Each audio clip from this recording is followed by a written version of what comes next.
my name is Lars Carlsson and I'm a makeup artist and wig maker. In these videos I'm going to show you how to measure your head and copy your hairline with plastic.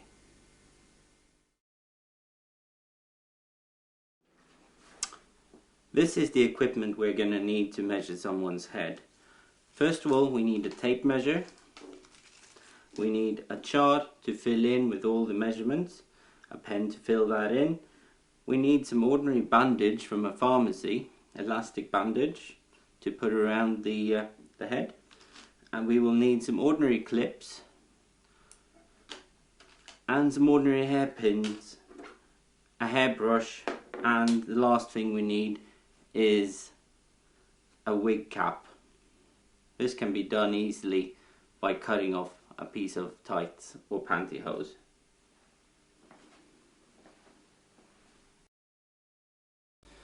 Before you can measure the model's head, we have to curl all the hair up. And before I start curling it, I am just putting a little bit of water in the hair to make it easier to work with. And then I comb it carefully so I won't have any knots in the hair.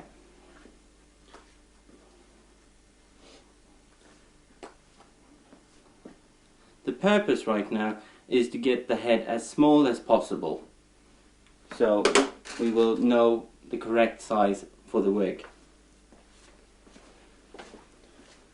So what I will do here is to start off by taking a small amount of hair, not bigger than a coin, and I'm rolling that around my finger, and then I'm taking an ordinary hair clip. I prefer the hair clips without the little ball on the top there, because these ones can go flatter on the head. And then I put the hair grip going straight backwards.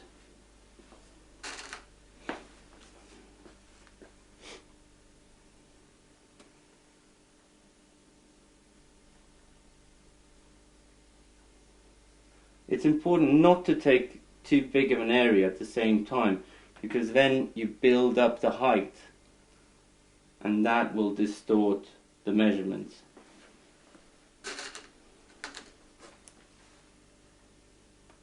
Sometimes you can put a cross of clips to make it stay in place.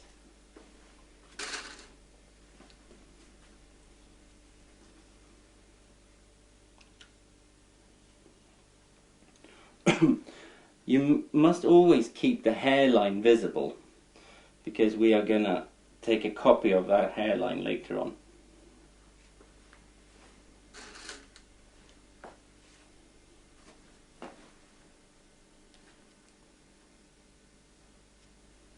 Always keeping all the clips going straight backwards.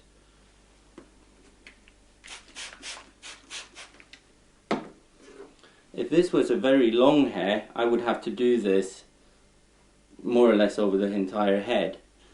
But now I can just make it into two little circles in the back here to keep it away.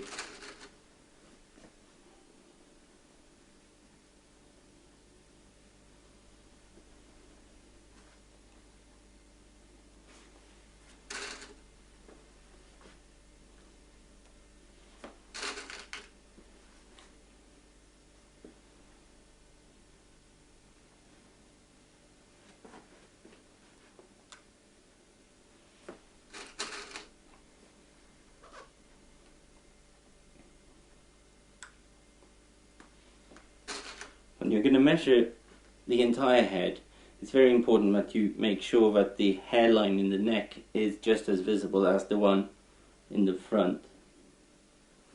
So I'm doing the same thing in the back here. But here I'm not putting the clips going backwards, I'm putting them sideways going in.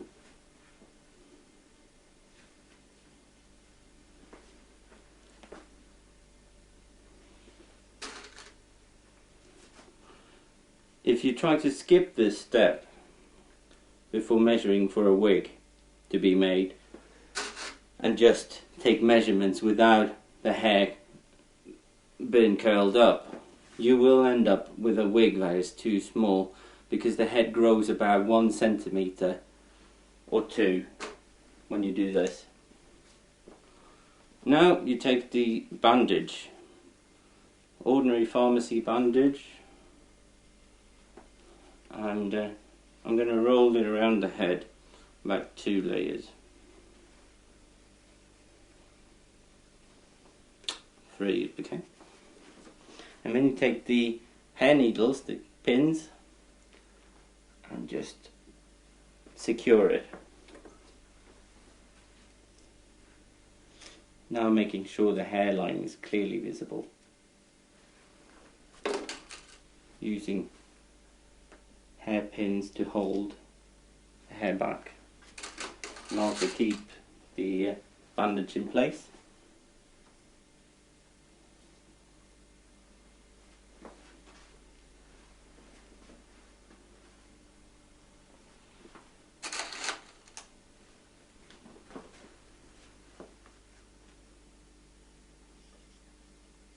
It's very important that you can see the top of the ear and that the bandage is not pushing the ear down, because we are gonna do everything from this point. All the measurements start off from the little area where the ear meets the head.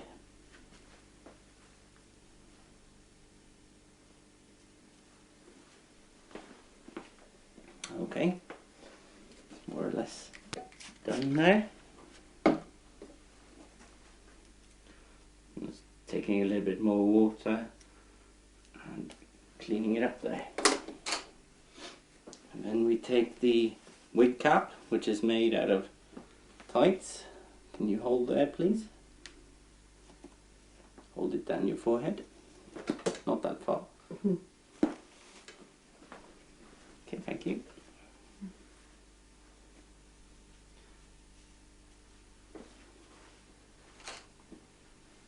And then the top here, I'm just pinning that one down to make the head look really flat. Sometimes it's needed to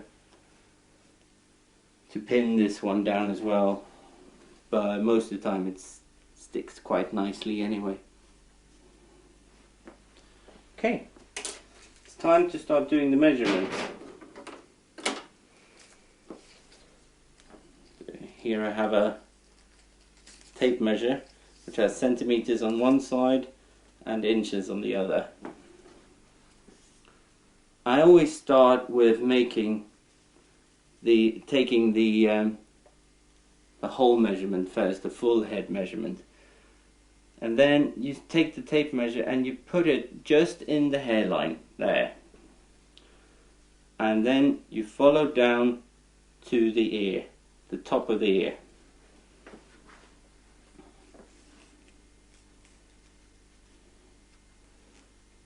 And then here I have a 57 centimeters.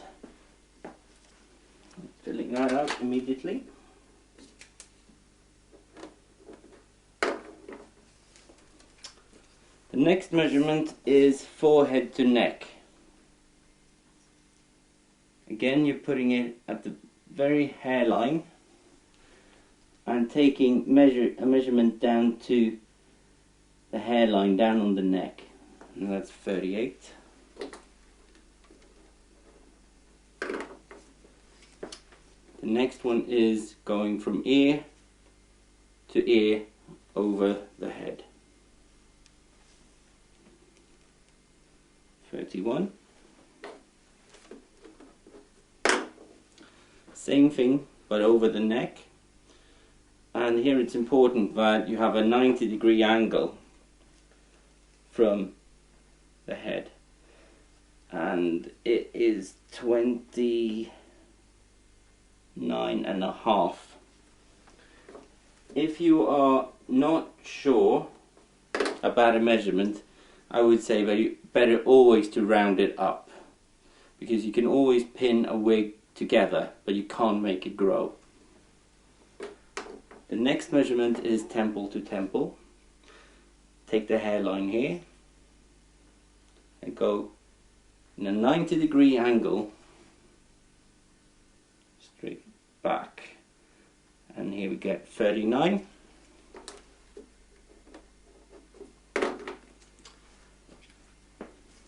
For this measurement I have to turn you around a little bit there. It's the width of the neck, and you take from one corner to the other corner and measure there. It is 9 centimeters. And then from the same point again here to the same point as you measured the neck, and that's 11.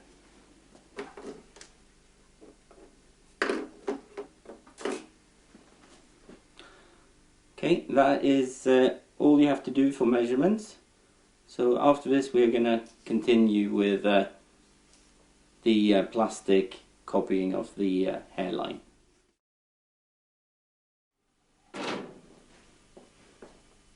For copying the hairline we need to use some cling film, a permanent marker and lots of tape.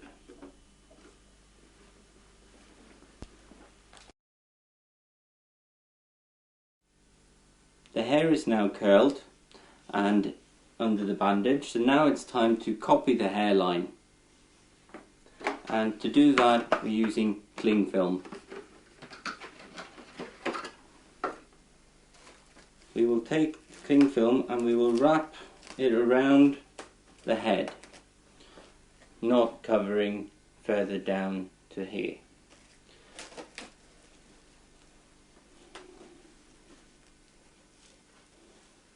And it's important that you make sure it follows the head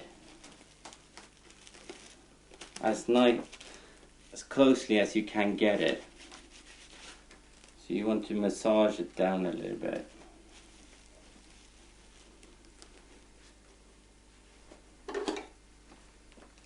And then don't try to pull it off, it takes a pair of scissors.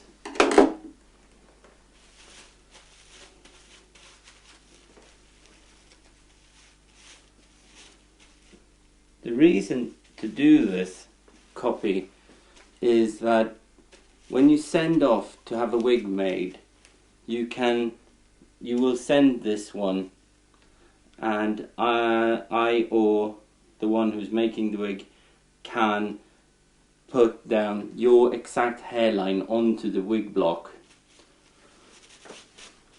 and also I will see what angle the head is. Some people have more sloping foreheads and someone has really straight ones, and this makes it possible for me to find a wig block that fits. Now this is quite nicely massaged down. Now we will use a lot of tape.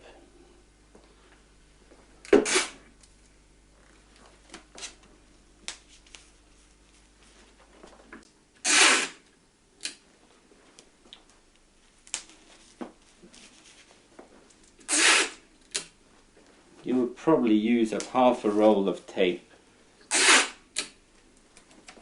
because you have to do crisscross and straight, both sideways and backwards. This is the only easy way to do a copy of a hairline.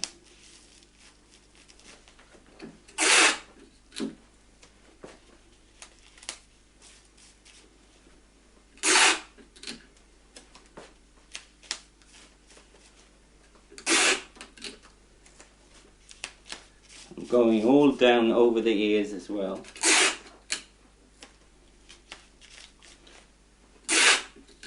Because we're going to draw in where the ear is later on here. Can you hold that one, please? Yes.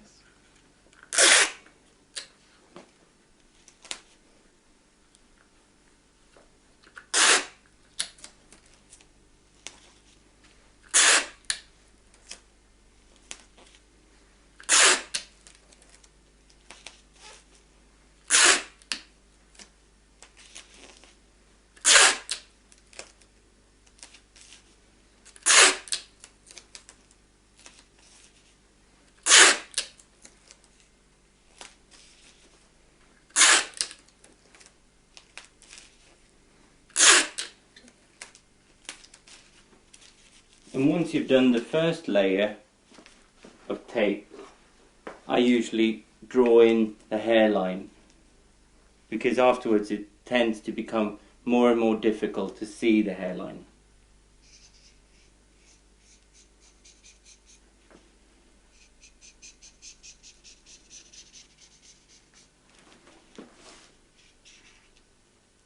And as you see here, I also draw the outlines of the ear. That's very helpful later on in the process.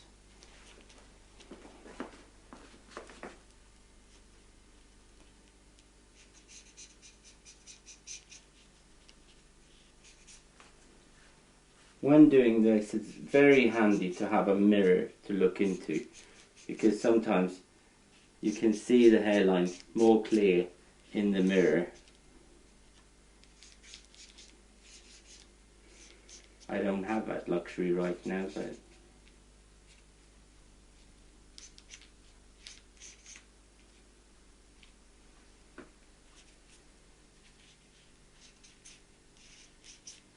we're going to fill this one in a little bit more later, when I've done some more layers. And now I start going the other direction, straight across.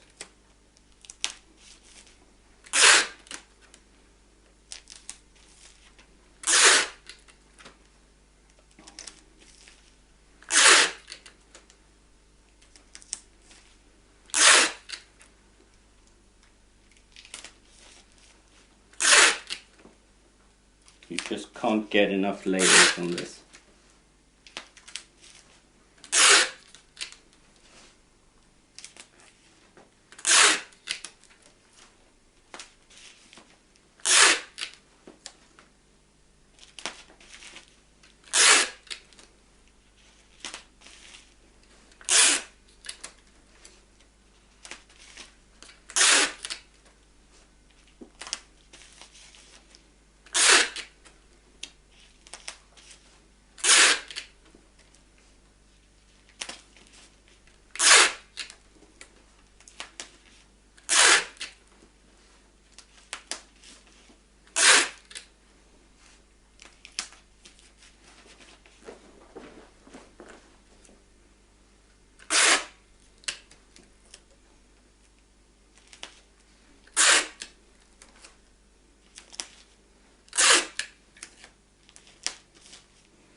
Okay, that's it. Now it's very important that you make sure it's a permanent marker and not an OHP pen, because if it is, this line will just come off.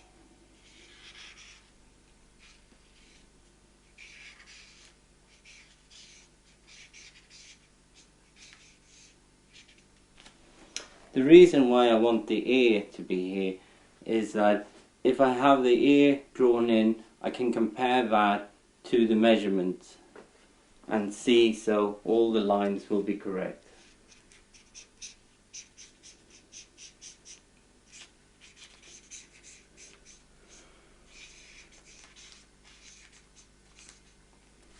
Okay, it's done now. So I'm just massaging all the tape down a little bit extra. And before I take it off, I write the name and date on it.